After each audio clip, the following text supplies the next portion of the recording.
The sun was a malevolent white disk, burning the life out of the South African savanna.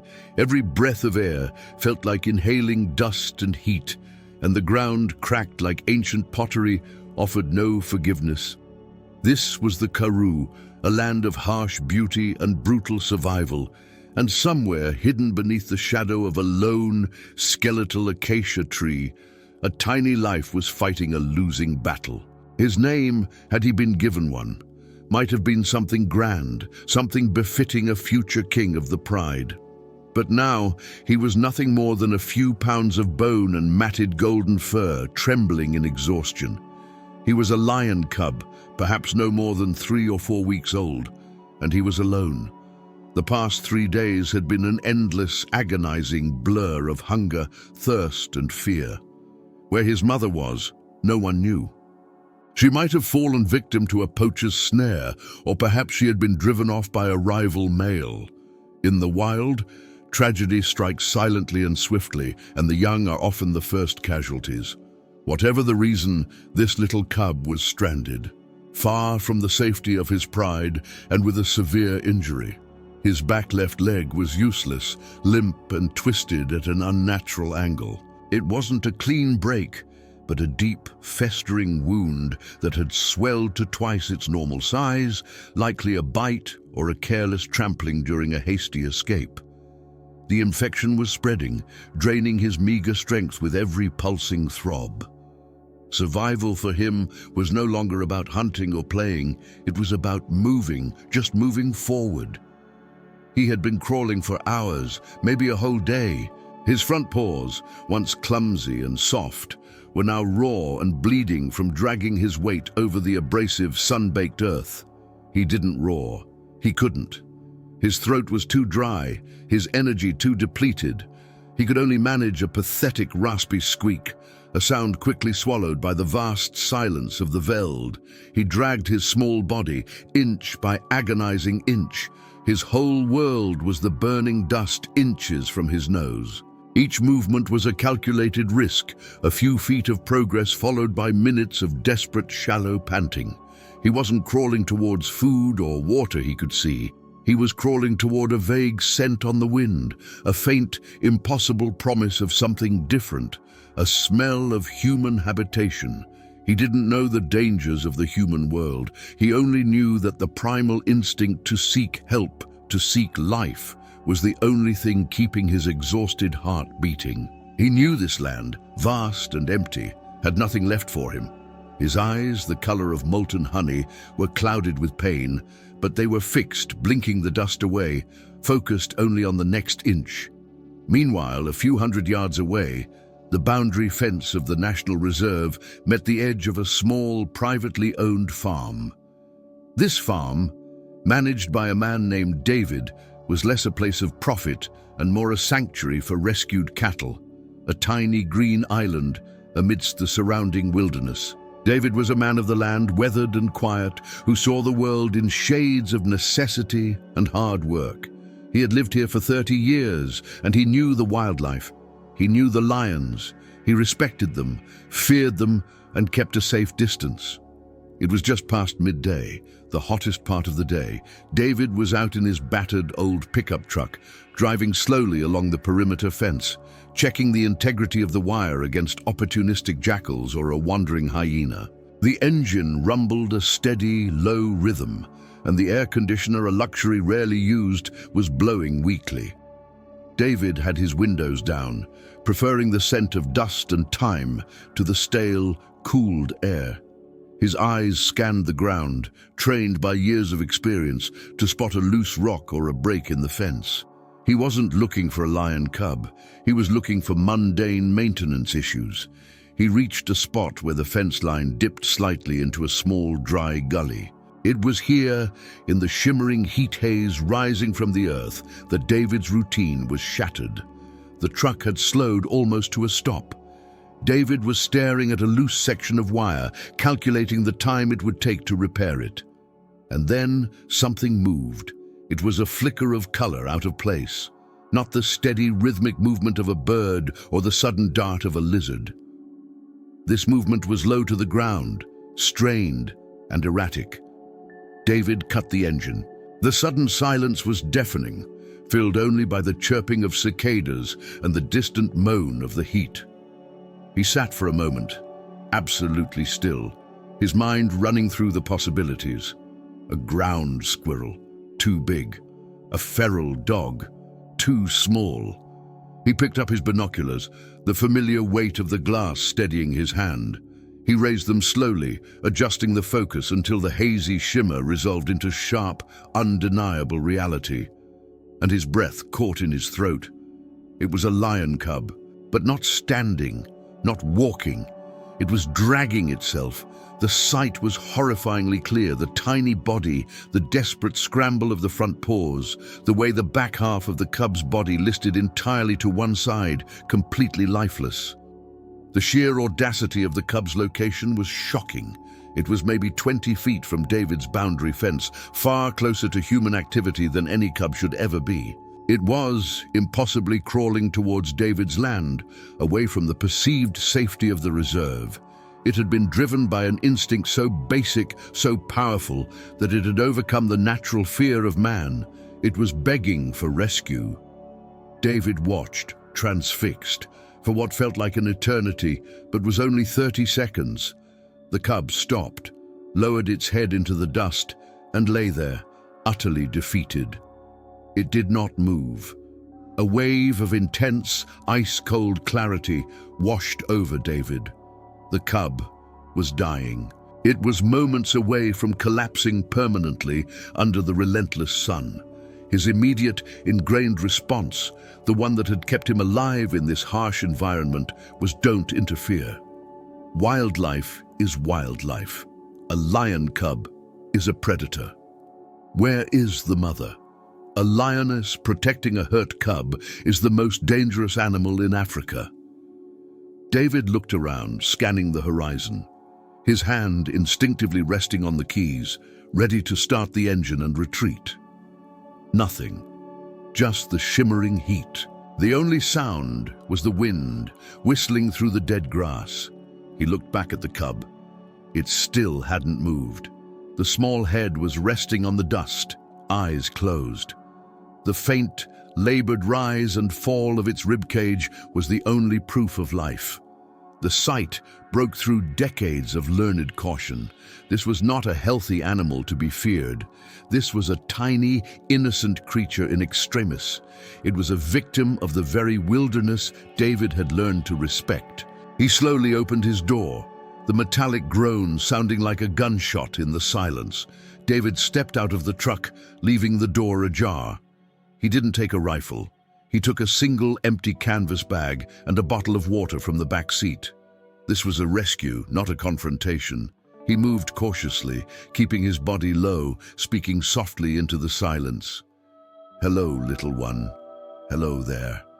He kept his voice conversational, non-threatening, directed more at the unseen world than the cub itself. He walked the 70 or so feet between his truck and the fence. He reached the barbed wire, crouching low. The cub heard him, its head lifted, slowly, painfully. The honey eyes, filled with fear and pain, found David. It didn't growl. It didn't try to flee. It just stared, waiting for its fate. It was too weak to resist. David carefully stepped through the fence, mindful of the sharp wire. Now he was standing on reserve land, committing to the action. He moved toward the cub. He reached the tiny, motionless body and stopped a few feet away. He assessed the damage immediately. The leg was shocking, mangled and horribly swollen. The cub was nothing but skin stretched tight over a skeleton. The dehydration was severe. David gently poured a small amount of water onto the dust near the cub's nose, then sprinkled a few drops onto its fur. The cub didn't drink. It just inhaled the moisture. David slowly knelt, moving with the patience of a man who understands that speed can mean panic.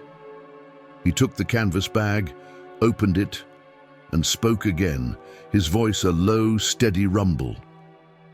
"It's all right, little fighter. We're going to get you out of this heat. We're going to help you." He gently, ever so gently, lifted the front of the cub's body. sliding the canvas bag underneath it. The cub let out that tiny, desperate squeak, a sound of agony and resignation. David held his breath, expecting a bite, a final defiant snap. It never came. The cub was too far gone. He carefully positioned the rest of the tiny body, including the injured leg, into the makeshift sling. He secured the top of the bag, making sure the cub's head was free for air, and then, holding the small bundle close to his chest, he stood up. The relief of the shade was the first priority. David carried the cub back through the fence and into the shade of his truck's open door. He laid the bag down gently on the cool, slightly damp floor mat of the cab. Now, with the cub stable for a moment, David saw the true depth of the tragedy and the near miracle of the rescue. The cub was a miniature powerhouse of potential, yet so frail that its life hung by a single fraying thread. The air around the wound was foul. This was not a simple rescue. This was a race against time. Before doing anything else, he pulled out his phone. David knew he couldn't handle this alone. He wasn't a veterinarian, he was a farmer. This required experts. As his fingers hovered over the number for the Wildlife Rescue Service, he looked down at the cub. The little lion had opened its eyes again. They were locked onto David, not with fear anymore, but with a silent, profound trust. Now, while David makes that critical call, take a moment to pause this unbelievable story. If this tiny cub's journey has already captured your heart, and you want to see how this incredible rescue unfolds, please do two things. Hit that subscribe button right now to join us on every step of this journey, and give this video a like. It helps us share these powerful stories of survival and hope with more people around the world. Every single subscription and every single like is a promise that these animal stories will keep being told. Thank you. David finally connected, his voice terse but controlled. He described the situation with clinical detachment, forcing himself to focus on the facts. The severity of the leg injury, the profound dehydration, the cub's age, and the exact location. I have him secured in the cab of my truck, out of the sun. He is conscious, but unresponsive to stimuli. I've only given a few drops of water near his mouth. He needs immediate medical intervention. A limb is likely broken, and the infection is systemic. The woman on the other end, a veteran responder named Sarah, listened carefully. Her response was swift and professional. David, this is a code red. Do not move him beyond your property. We are mobilizing a mobile vet unit immediately. It's an hour-and-a-half drive. You need to keep him cool and calm. Do you have any electrolyte powder? Anything with sugar and salt? David thought quickly. I have some oral rehydration sachets for the calves. I can mix a very weak solution, but how do I get him to drink? You don't force it, David. You dip your finger and let him lick it off the tip. Do not use a bottle or syringe. Go slow. The goal is to keep him from completely shutting down until we arrive. We are running on minutes now. David hung up. His hands were shaking. An hour and a half. That was a lifetime in the cub's condition. He found a clean syringe without the needle and a small bottle. He mixed the rehydration powder with bottled water, creating the weakest, gentlest solution he dared. He returned to the truck. The cub was still lying quietly. David dipped his index finger into the solution and slowly brought it to the cub's nose. The cub didn't react. David gently pressed the wet finger against the cub's dry lips. Suddenly, instinctively, the cub's tiny pink tongue emerged, a flash of life in the dying body, and licked the moisture. It was a minuscule amount, barely a teaspoon, but it was a response. David continued this slow, tedious process, one drop at a time, allowing the cub to lick his finger patiently for the next 10 minutes. He was giving the cub a tiny, controlled dose of life, a measured refusal to let it slip away. With every lick, the cub's breathing seemed to settle just a fraction. Its eyes remained fixed on David, The bond of trust forged in a single moment of absolute desperation was already establishing itself. This was no longer just a wild animal. It was a patient, it was a fighter, and now David was its only shield against the unforgiving sun and the ravages of its own body. David knew the true test was yet to come. The unbelievable part of this story was only beginning. The long wait for the rescue team was an excruciating chapter in David's life. The hour and a half that Sarah had quoted felt like an entire drought season, unfolding in slow motion. David sat cross-legged on the dusty floor of his truck's cab, using his own shadow to keep the last rays of the powerful sun off the tiny patient. He continued the tedious, vital work of rehydration. Every 5 minutes, he would offer the cub a single lick of the sweet and salty solution. After the first few licks, the cub seemed to understand, anticipating David's finger, its head lifting slightly in expectation. This response was a good sign, a small flicker of the fight returning. David had named the cub mentally, just to have something to call him in the silence. He chose Jabulani, a Zulu name meaning rejoice or be happy. It was a ridiculous name for such a miserable little creature, but it was a promise David was determined to keep. Jabulani, despite his immense pain, never tried to bite or scratch David. This lack of aggression was both heartbreaking and fortunate. It confirmed Sarah's assessment. This cub was not just lost, he was completely abandoned and relying on a single, massive human for his survival. As the sun began its slow descent, painting the Karoo in shades of violent orange and deep violet, David heard it. The distant, unmistakable drone of an engine pushed to its limits. Moments later, a white, heavily equipped SUV with the emblem of the Wildlife Rescue Foundation roared up the dirt track and skidded to a stop next to David's truck.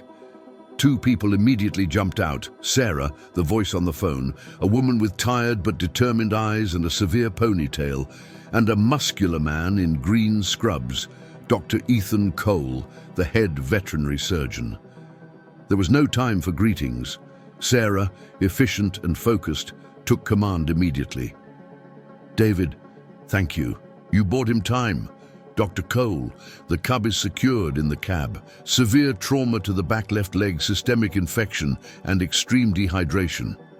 Dr. Cole, already donning gloves and grabbing a large medical kit, moved straight to the truck. He gently assessed Jabulani, his touch professional and swift. He spoke in a low, calming tone, directed at the cub. "Hello, little champion. We're going to fix this. We're going to make you strong." The first phase was stabilization.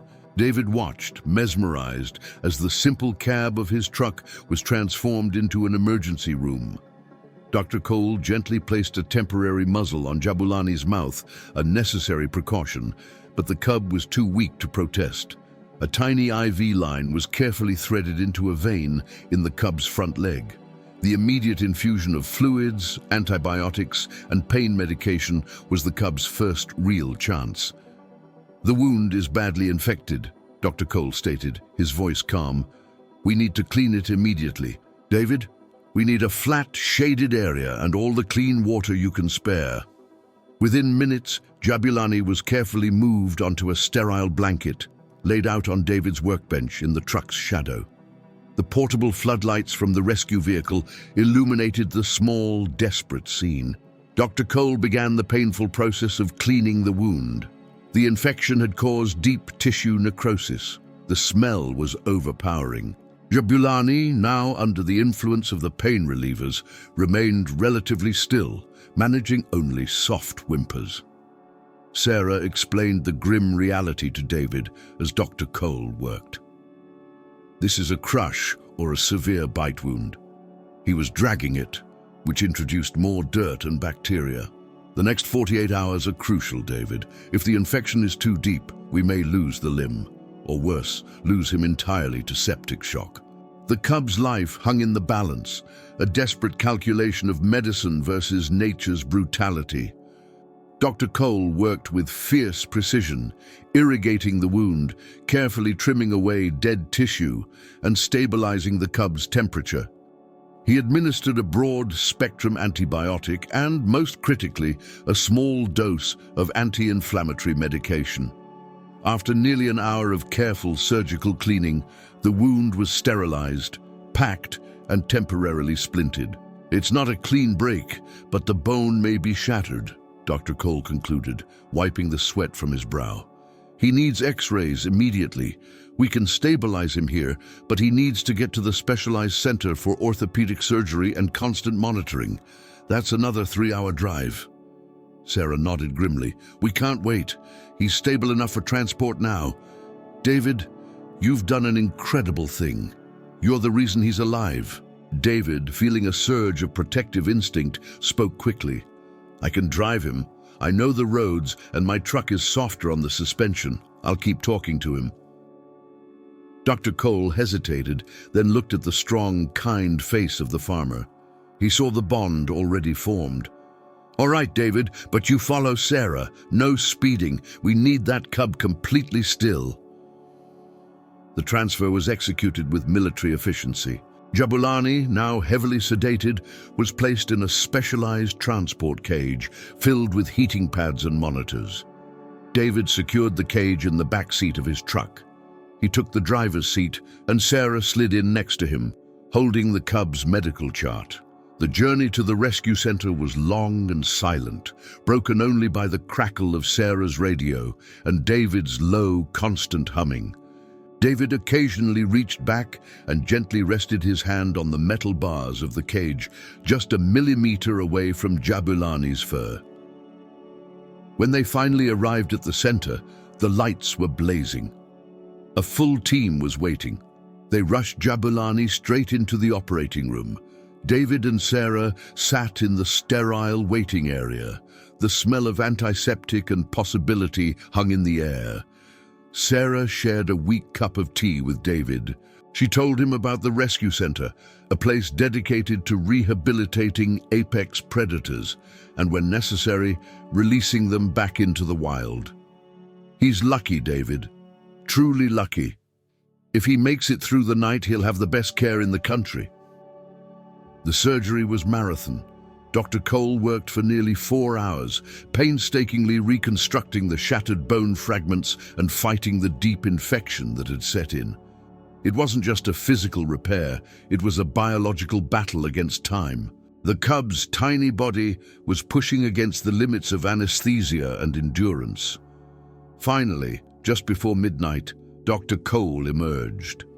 His face was etched with exhaustion, but carried a faint, professional relief. "It was touch and go," he admitted, pulling off his mask. "The infection was worse than we thought. We managed to save the leg, but it required extensive work. Multiple fragments, severe tissue damage.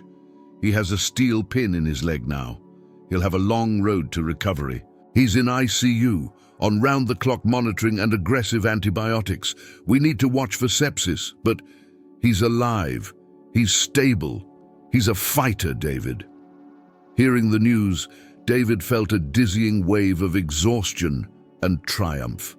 He had faced the wilderness countless times, but this quiet victory, fought in the sterile light of an operating room, felt monumental. The following morning, David was allowed a brief, supervised visit to the ICU.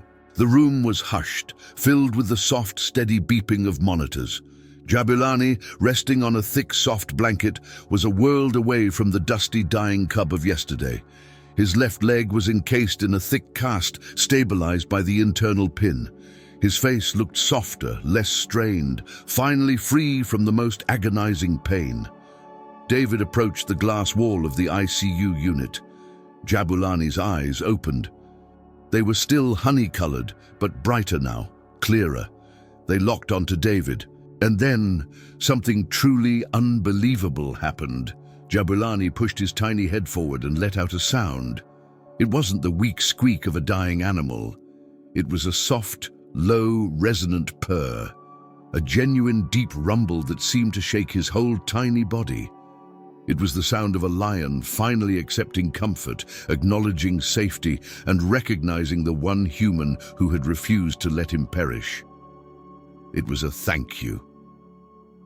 David couldn't speak. He just pressed his hand against the glass, a tear tracing a path through the dust on his cheek. The bond was solidified, crossing the barrier of species and fear, built on a foundation of shared struggle and the fight for life. Jabulani's survival was now guaranteed, but his journey was only beginning.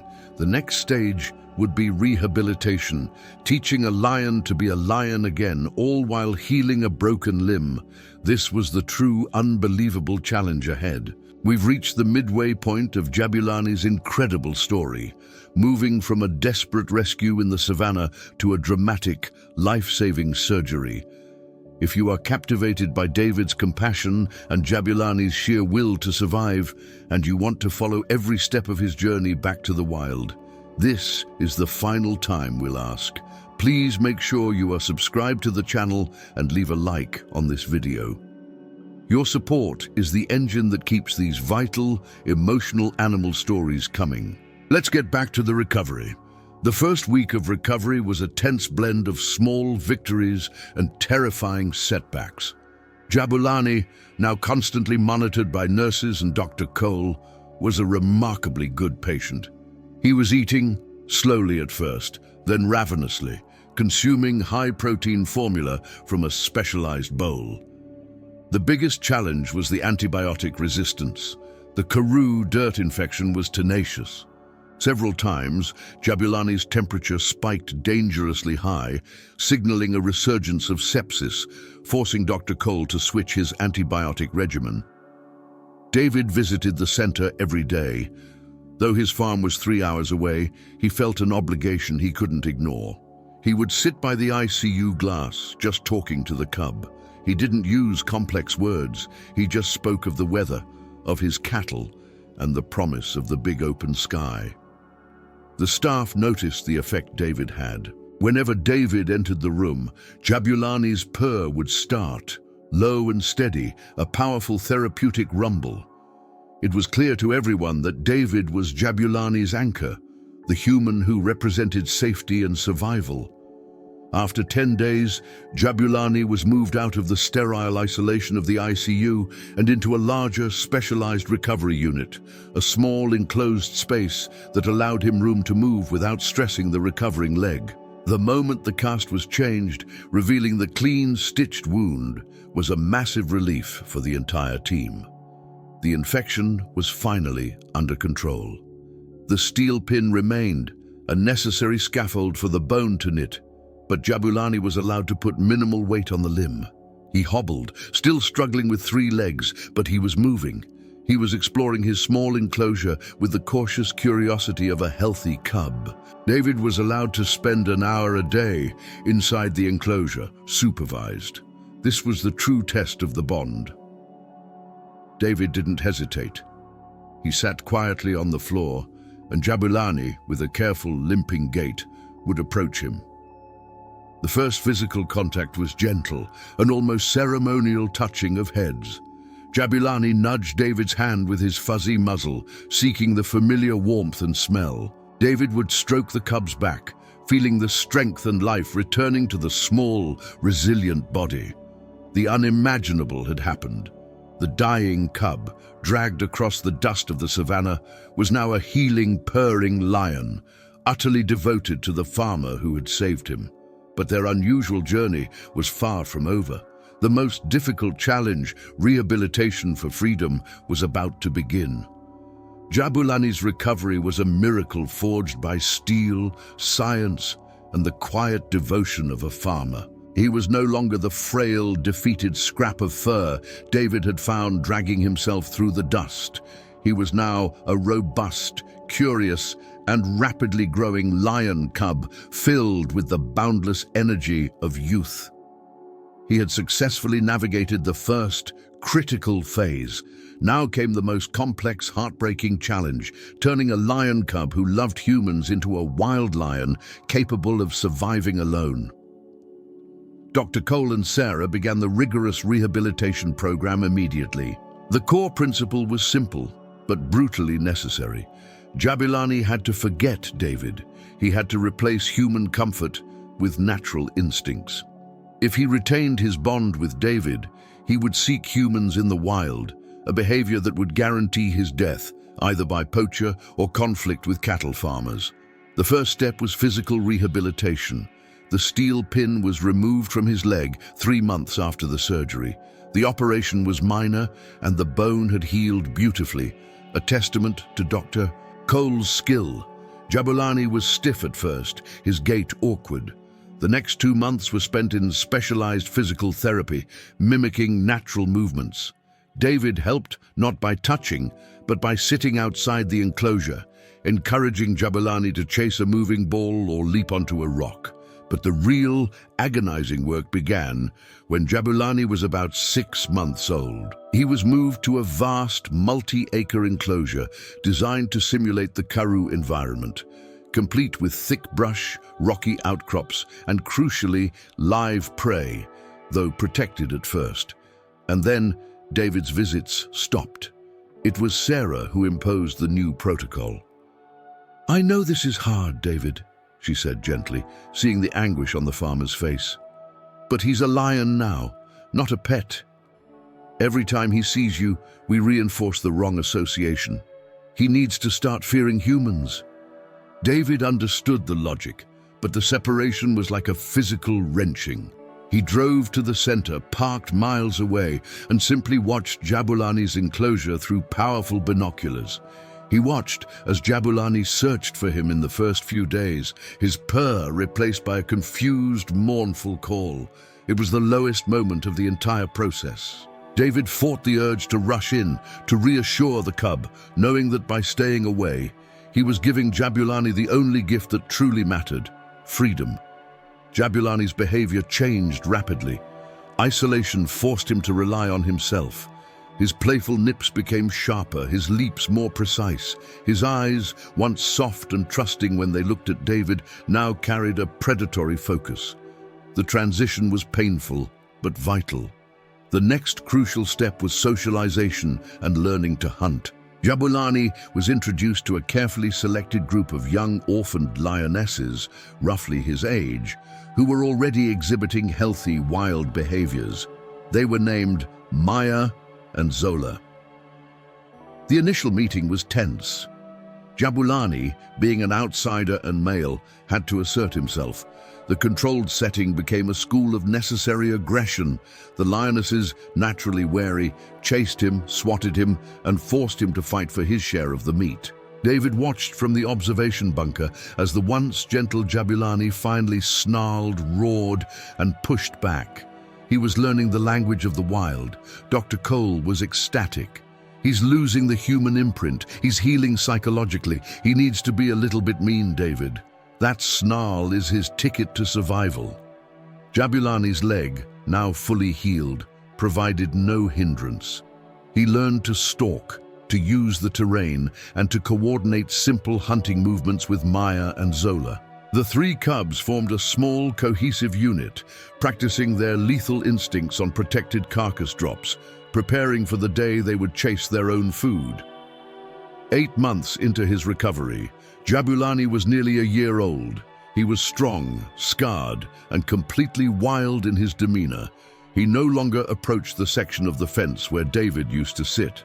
If a human approached the perimeter, Jabulani would flatten himself into the tall grass, his golden coat blending seamlessly into the environment, his eyes fixed with the suspicion of a true predator. The lion David had saved was gone, replaced by the magnificent animal he was meant to be. The time for release was nearing. Sarah and Dr. Cole prepared the final transport plan. Jabulani, Maya, and Zola were to be released together into a massive, protected conservancy bordering David's own Karoo lands, a safe zone rich with game and far from human conflict. The night before the release was electric with nervous energy. David was permitted one final, observation-only visit.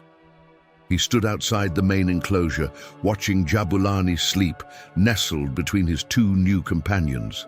Jabulani had grown substantially, his mane beginning to thicken into a soft, dark ruff around his neck. He was beautiful, he was powerful, and he was unknowable. David spoke, his voice low and cracked with emotion, directed only at the night air. "You did it, Jabulani. You fought, you healed. Now go home, be a king."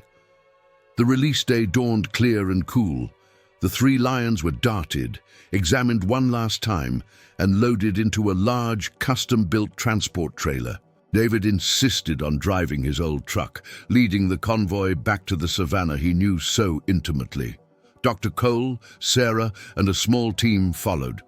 The journey was 4 hours, deep into the core conservancy zone. The release location was chosen specifically for its abundant water source and distance from human settlement. The moment arrived. The sun was high. The savanna grass swayed gently in the breeze. The transport trailer was positioned carefully. Dr. Cole gave the final command. The massive, insulated door of the trailer swung open. There was a moment of absolute silence. Then, Maya, the boldest of the 3, emerged first. She paused, sniffing the air, taking in the scent of freedom. She looked back once, then melted into the tall grass. Zola followed, cautious but purposeful, disappearing just as quickly. And then Jabulani emerged. He was the last to leave. He stepped out of the shadow of the metal container, planting his magnificent healed left paw firmly on the earth. He stretched, a powerful, fluid movement that spoke of restored strength and confidence. He looked enormous, every muscle defined. He didn't immediately follow the lionesses. Instead, Jabulani slowly turned his head. His eyes scanned the small group of humans watching him from a distance. Dr. Cole, Sarah, and David. He looked directly at David. It wasn't the look of a pet. It was the intense, assessing gaze of an apex predator. There was no purr. There was no recognition of a friend.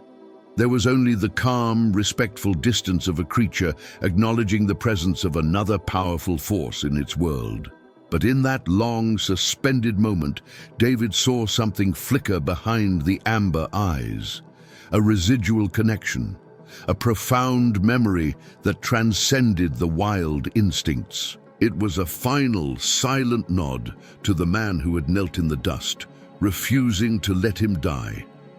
Then, Jabulani lifted his head toward the wind. He took one deep, clean breath of the Karoo air, an air filled with the scent of game, dust, and freedom. And he was gone. He turned his back on the humans, bounded into the grass, his healed leg carrying him swiftly, and followed the tracks of his new pride. The grass closed over his golden form. He was home. David stood there for a long time, watching the empty space where the cub had stood. There was pain, the dull ache of a father releasing his child into a dangerous world. But there was also an overwhelming sense of completion. He had fulfilled his promise. Sarah put a hand gently on David's shoulder. "He's a lion, David. He's where he belongs. You gave him his life, and now you've given him his destiny." David simply nodded, wiping the final traces of tears and dust from his eyes. He looked out over the vast, shimmering expanse of the savannah, knowing that somewhere out there, running free, was the once dying cub who had dragged himself across the field and brought the unbelievable miracle of survival into his life. The unbelievable happened.